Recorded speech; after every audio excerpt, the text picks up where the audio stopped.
ಸಚಿವ ಸ್ಥಾನ ಸಿಗದ ಶಾಸಕರ ಸಿಟ್ಟು, ಅಸಮಾಧಾನ, ರಾಜೀನಾಮೆಯ ಘೋಷಣೆಗಳು. ನಿರೀಕ್ಷೆಯಂತೆಯೇ ಇವೆಲ್ಲವನ್ನು ತಣ್ಣಗಾಗಿಸುವಲ್ಲಿ ಮುಖ್ಯಮಂತ್ರಿಗಳು ಮತ್ತು ದೆಹಲಿಯ ಕಾಂಗ್ರೆಸ್ ವರಿಷ್ಠರು ಯಶಸ್ವಿಯಾಗಿದ್ದಾರೆ. ಒಂದು ಹಂತದಲ್ಲಿ ಯಾರ್ಯಾರು ರಾಜೀನಾಮೆ ಕೊಡ್ತಾರೋ ಕೊಡ್ಲಿ, 5 ನಿಮಿಷದಲ್ಲಿ ಅಂಗೀಕರಿಸ್ತೀವಿ ಅಂತ ಮುಖ್ಯಮಂತ್ರಿಗಳು ಹೇಳಿದ್ರು. ಅದಾದ ನಂತರ ಒಂದು ಫೈರ್ ಫೈಟಿಂಗ್ ಪ್ರಕ್ರಿಯೆ, ಡ್ಯಾಮೇಜ್ ಕಂಟ್ರೋಲ್ನ ಪ್ರಕ್ರಿಯೆಯನ್ನು ಆರಂಭಿಸಲಾಗಿತ್ತು.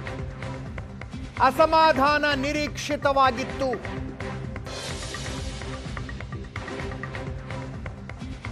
ಅಸಮಾಧಾನ ತಣಿದಿರುವುದು ಕೂಡ ನಿರೀಕ್ಷಿತವೇ.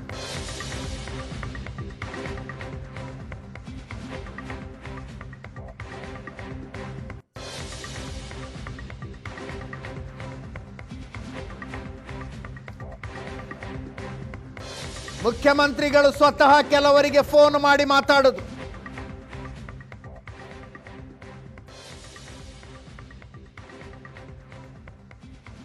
ಕೆಲವರಿಗೆ ಬುದ್ಧಿ ಮಾತು ಹೇಳಿದ್ರು, ಭರವಸೆಗಳನ್ನು ಕೊಟ್ಟಿದ್ದಾರೆ.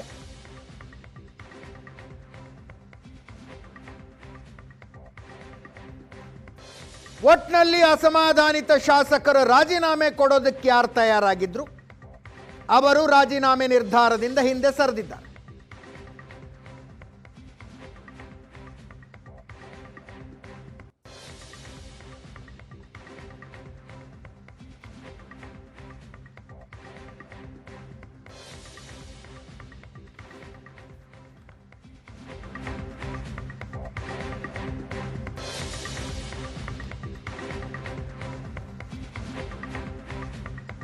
ಕೆಲವು ಶಾಸಕರನ್ನ ಮುಖ್ಯಮಂತ್ರಿಗಳು ರಣದೀಪ್ ಸಿಂಗ್ ಸುರ್ಜೇವಾಲಾ ಅವರು ಭೇಟಿ ಕೂಡ ಆಗ್ತಾರಂತೆ.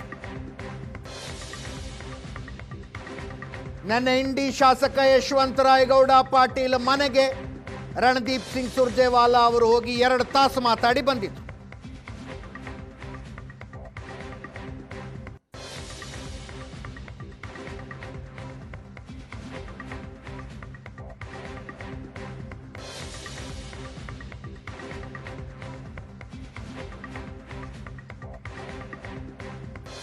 ಸಂಜೆ ನಂತರ M Krishnappa, T B. Jayachandra, H K. Patil ರನ್ನ ಭೇಟಿ ಆಗ್ತಾರಂತೆ. ಮೊಳಕಾಲ್ಮೂರು ಶಾಸಕ ಎನ್.ವೈ. ಗೋಪಾಲಕೃಷ್ಣ ಅವರನ್ನು ಮೀಟ್ ಮಾಡ್ತಾರೆ.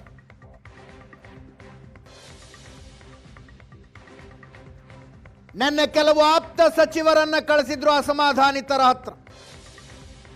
ಎಂ ಕೃಷ್ಣಪ್ಪ ಮನೆಗೆ ಚಲುವರಾಯಸ್ವಾಮಿ, ಬಾಲಕೃಷ್ಣ ಹೋಗಿದ್ರು.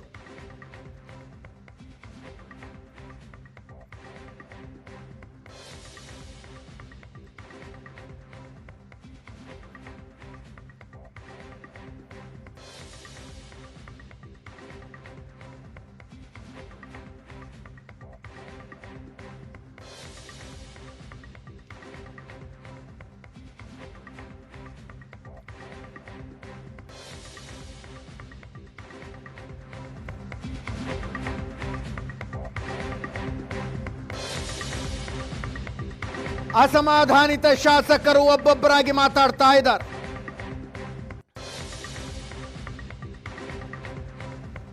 ನಿನ್ನೆ ಕೆಎಸ್ಆರ್ಟಿಸಿ ಅಧ್ಯಕ್ಷ ಸ್ಥಾನಕ್ಕೆ ರಾಜೀನಾಮೆ ಕೊಡ್ತೀನಿ ಅಂತ ಎಸ್.ಆರ್. ಶ್ರೀನಿವಾಸ್ ಅವರು ಹೇಳಿದ್ರು. ಗುಬ್ಬಿ ಎಂಎಲ್ಎ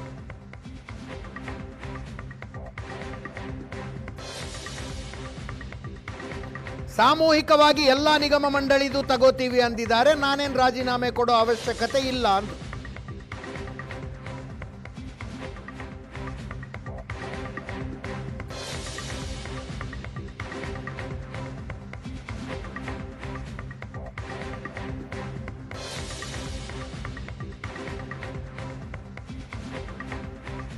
ಟಿ.ಬಿ. ಜಯಚಂದ್ರ, ಬಸವರಾಜ್ ಶಿವಣ್ಣವರ್, ಬಂಗಾರಪೇಟೆ ನಾರಾಯಣಸ್ವಾಮಿ, ಎಸ್.ಎನ್. ಸುಬ್ಬಾರೆಡ್ಡಿ ಎಲ್ಲರೂ ಮಾತಾಡಿದ್ದಾರೆ. ಕೇಳಿಸ್ಕೊಳ್ಳಿ. ರೀಸನ್ ಹೇಳ್ತಾರೆ, ಎಲ್ಲ ಏನು ಮಾಡೋಕ್ಕಾಗುತ್ತೆ, ಆದಮೇಲೆ ಏನು ಮಾಡೋಕ್ಕಾಗಲ್ಲ. ಹೇಳಿದ್ದಾರೆ, ಮಾತಾಡಿದರು, ಮುಖ್ಯಮಂತ್ರಿಗಳು ಕೂಡ ಮಾತಾಡಿದ್ದಾರೆ, ಸಚಿವರೆಲ್ಲ ಮಾತಾಡಿದ್ದಾರೆ, ಸ್ನೇಹಿತರೆಲ್ಲ ಮಾತಾಡಿದ್ದಾರೆ. ಇಲ್ಲ ಅವರೇ ಹೇಳಿದಾರಲ್ಲ, ಎಲ್ಲ ನಿಗಮ ಮಂಡಳಿದು ರಾಜೀನಾಮೆ ತಾಂತಾ ಇದ್ದೀನಿ ಅಂತ ಹೇಳಿದ್ದಾರೆ. ನಾನು ನಿಗಮ ಮಂಡಳಿಗೆ ಕೊಡ್ತೀನಿ ಅಂತ ಹೇಳಿದ್ದೆ. ನಾನು ಇವತ್ತು ಹೇಳಿದ್ದಲ್ಲ, ಈ ಇನ್ಸಿಡೆಂಟ್ಗೋಸ್ಕರ ಹೇಳಿದ್ದಲ್ಲ. ನಾನು ಹಿಂದೆ ಆಲೆ 1 ತಿಂಗಳು 2 ತಿಂಗಳು ಹಿಂದೆಲೇ ಹೇಳಿದ್ದೆ. ನಾನು ಅವರು ವೆಯ್ಟ್ ಮಾಡಪ್ಪ ಅಂತ ಹೇಳಿದರು. ಎಲ್ಲ ನಿಗಮ ಮಂಡಳಿದು ರಾಜೀನಾಮೆ ತಗೊಂತೀವಿ ಅಂತ ಹೇಳಿದ್ದಾರೆ, ತಗೊಂತಾರೆ. 10 ಜನ ಸದಸ್ಯರಲ್ಲಿ 9 ಜನ ಕರೆದು ಮನೇಲಿ ಕೂತ್ಕೊಂಡು ಮಾತಾಡಿ ನಮ್ಮೊಬ್ಬರನ್ನ ಬಿಟ್ಟರೆ ಎಷ್ಟರ ಮಟ್ಟಿಗೆ ಸರಿ ಇರುತ್ತೆ? ಉತ್ತರ ಕರ್ನಾಟಕದ ಕಡೆಗೆ ಅದು ನನಗೆ ಕೊಡ್ಬೇಕಂತೇಳಿ ಹೈಕಮಾಂಡ್ನವ್ರಿಗೆ ನನ್ನ ಹೆಸರು ತಗೊಂಡೋಗಿದ್ರು. ಹೀಗಾಗಿ ಮುಂದಿನ ದಿನಗಳಲ್ಲಿ ಮತ್ತೆ ಏನು ಮಾಡ್ತಾರ ನೋಡೋಣ್ರಿ. ಹೈಕಮಾಂಡ್ ಏನು ನಿರ್ಣಯ ತಗೊಂತೈತೆ ಅದಕ್ಕೆ ನಮ್ಮದು ಒಪ್ಪಿಗೆ ಐತಿ. ಹೈಕಮಾಂಡಿಗೆ ತಿಳಿಸೇವಿ ನಮ್ಮ ಇಂಗಿತ ಏನು ಅಂತಕ್ಕಂಥದ್ದನ್ನು. ಅವರು ಏನು ನಿರ್ಣಯ ತಗೊಂತಾರ ನೋಡೋಣ ಅಂತಕ್ಕಂಥದ್ದನ್ನು ಹೇಳ್ಯಾರ. ಸನ್ಮಾನ್ಯ ಮುಖ್ಯಮಂತ್ರಿಗಳು ಕೂಡ ಅದನ್ನು ಹೇಳಿದ್ರು. ಈಗ ಸಚಿವ ಸ್ಥಾನ ಸಿಕ್ಕಿಲ್ಲ ಅಂತಂದೇಳಿ ರಾಜೀನಾಮೆ ಕೊಡ್ಲಿಕ್ಕೆ ಒಂದಿಷ್ಟು ಜನ ಮುಂದಾಗಿದ್ದಾರೆ. ಸಾಮೂಹಿಕ ರಾಜೀನಾಮೆ ನಮ್ಮ ಕ್ಷೇತ್ರದಾಗ ಅಂಥದ್ದೇನಿಲ್ಲ. ಆಶಾಭಾವನೆ ಇಟ್ಕೊಂಡು ಅಲ್ಲ, ನನಗೂ ಬೇಸರ ಆಗಿಲ್ಲ ಅಂತಲ್ಲ, ಬೇಸರ ಆಗಿತ್ತು. ಅದಕ್ಕೆ ನಾನು ಕಾಂಗ್ರೆಸ್ ಚೌಕಟ್ಟಲ್ಲೇನೆ ಅಂತಿಮವಾಗಿ ವರಿಷ್ಠರು ಅದನ್ನ ಮಧ್ಯದಲ್ಲಿ ಕೂತು ಮುಖ್ಯಮಂತ್ರಿಗಳ ಜೊತೆ ಚರ್ಚೆ ಮಾಡಿ ಇತ್ಯರ್ಥ ಮಾಡುವಂತ ಕೆಲಸವನ್ನ ಮಾಡ್ತಾರೆ. ಪಕ್ಷದ ಚೌಕಟ್ಟಲ್ಲೇ ತಾಳ್ಮೆಯಿಂದ ಇರಿ, ಒಳ್ಳೇದಾಗುತ್ತೆ ಅಂತ ಹೇಳ್ತಾರೆ. ಆದ್ರೆ ಆ ತಾಳ್ಮೆನೆ ಮುಳುವಾಗ್ತಾ ಇದೆಯಾ ಅಂತ? ಖಂಡಿತ ಕೂಡ ಎಲ್ಲಿ ಹಿನ್ನಡೆ ಆಗ್ತದೆ ನನಗನ್ಸೋ ಮಟ್ಟಿಗೆ. ನಾನು I2 ವೆಯ್ಟಲ್ಲಿ ಕಡಿಮೆ ಇದ್ದೀನಿ. I2 ವೆಯ್ಟು ಇಲ್ಲದೆ ಇರೋದ್ರಿಂದ ಹಿನ್ನಡೆ ಆಗ್ತಾ ಇದೆ ಅಂತ ನನ್ನ ಭಾವನೆ. ಡಬ್ಬಲ್ಲಿ ಬಂದವ್ರು ಪೂಜೆ ಮಾಡಿ, ಕುಟುಂಬದಲ್ಲಿ ಬಂದು ಪೂಜೆ ಮಾಡಿ ಜೈಬೇರಿ ಬಾರಿಸ್ತಾರೆ. ಜೈಬೇರಿ ಬಾರಿಸಿದ್ಮೇಲೆ ಈ ವಿಧಾನಸಭೆ ಕೂತ್ಕೊಂಡ್ರೆ ಕೋಲಾರ ಜಿಲ್ಲೆಯಲ್ಲಿ ಒಂದು ಒದೆ ಒಜಿತಾರೆ. ಅದು ಅಭ್ಯಾಸ, ಅದು ಒದಿಸ್ಕೊಳ್ಳೋ ಅಭ್ಯಾಸ ಆಗ್ಬಿಟ್ಟಿದೆ ನಮಗೆ. ಇಲ್ಲಿ ರಾಜ್ಯ ಮಟ್ಟದಲ್ಲಿ ಸಮಾನ ಮನಸ್ಸುಗಳ ಸಭೆ ಅಂತ ಅದು ಕರಿತಾ ಇದ್ದೀವಿ. ಆ ಸಭೆಯಲ್ಲಿ ನಾವೆಲ್ಲ ಚರ್ಚೆ ಮಾಡ್ತೀವಿ. ನಾವು ಮುಂದೆ ಏನು ಮಾಡಬೇಕು, ನಮ್ಮ ಏನು ಅಂತ ಚರ್ಚೆ ಮಾಡಿ ಅಲ್ಲಿ ತೀರ್ಮಾನ ತಗೊಳ್ತೀವಿ. ನನಗೊಂದು ನಂಬಿಕೆ ಇತ್ತು ಸಿಗುತ್ತೆ ಅಂತ.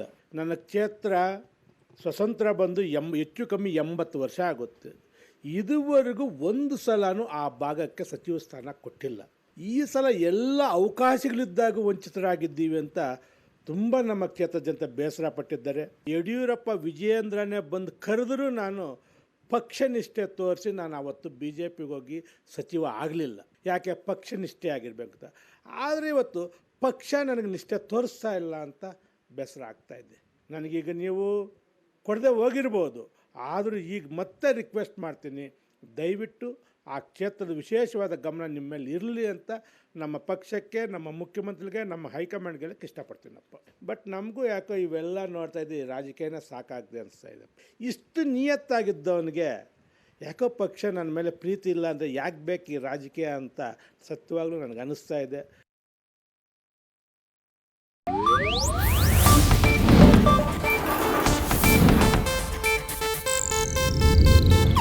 ಇದು ಏಷ್ಯಾನೆಟ್ ನ್ಯೂಸ್ ನೆಟ್ವರ್ಕ್ ಪ್ರಸ್ತುತಿ.